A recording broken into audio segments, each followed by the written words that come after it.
की news headline है, Canada को भारत की दो टूक, शाह पर लगे आरोप बेतुके। आईटीआर ने जारी की दिवाली पर वायु गुणवत्ता रिपोर्ट। गंगोत्री धाम के कपाट बंद। इस मुंबई बेंगलुरु में कॉन्सुलेट खोलेगा। काशी से राष्ट्रीय गंगा उत्सव का आगाज। एमयू से मदरसों तक कई बड़े फैसले देंगे सीजेआई। युवा भारतीय मुक्केबाज कृषा वर्मा ने दिलाया भारत को गोल्ड। डायनासोर के बड़े कंकाल की नीलामी।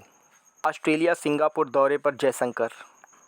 हमलों से नाराज चीनी दूत ने पाक को लताड़ा। कंजरवेटिव पार्टी में सुनक की जगह केमी बनी मुखिया। अमेरिकी इलेक्शन में वहां के चुनाव आयोग पर अपनी साख बचाने का दबाव। कनाडा में राजनयिकों की निगरानी।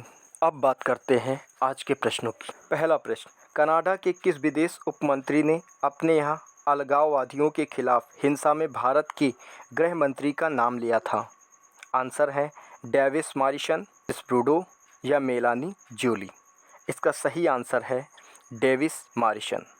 प्रश्न नंबर 2, ब्रिटेन की कंजर्वेटिव पार्टी ने पहली अश्वेत नेता किस महिला को चुना है? आंसर है सुएला वेबरमन, केमी बैडनॉक या लिज ट्रांस। इसका सही आंसर है केमी बैडनॉक। प्रश्न नंबर 3, पाकिस्तान में चीन के राजदूत कौन हैं जिन्होंने वहां चीनी नागरिकों की मौत को अस्वीकार्य बताया? आंसर है सी चिनफिंग, वन चांगपाओ या जियांग जेडोंग। इसका सही आंसर है जियांग जेडोंग। प्रश्न नंबर 4, अमेरिका से गैंगस्टर लॉरेंस बिश्नोई के भाई को भारत लाने की प्रक्रिया शुरू हुई। उनका नाम क्या है? सिद्धार्थ बिश्नोई, अनमोल बिश्नोई या कोई नहीं। सही आंसर है अनमोल बिश्नोई। प्रश्न number 5, chief justice D.Y.. Chandrachud के पिता भी चीफ जस्टिस रहे हैं। उनका नाम क्या है? वाई.वी. चंद्रचूड़, एस.वाई. चंद्रचूड़ या टी.वाई. चंद्रचूड़।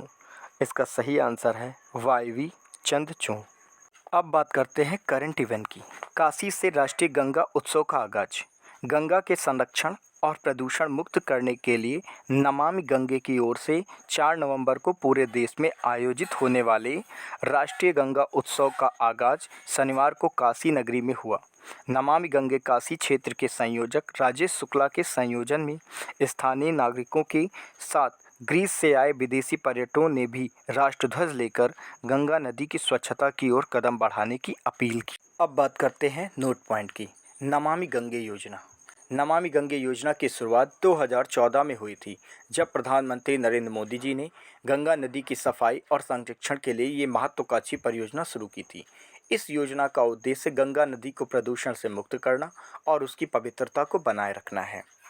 नमामि गंगे योजना के मुख्य उद्देश्य गंगा नदी की सफाई, जल संचयन, वनीकरण और जैव विविधता संरक्षण।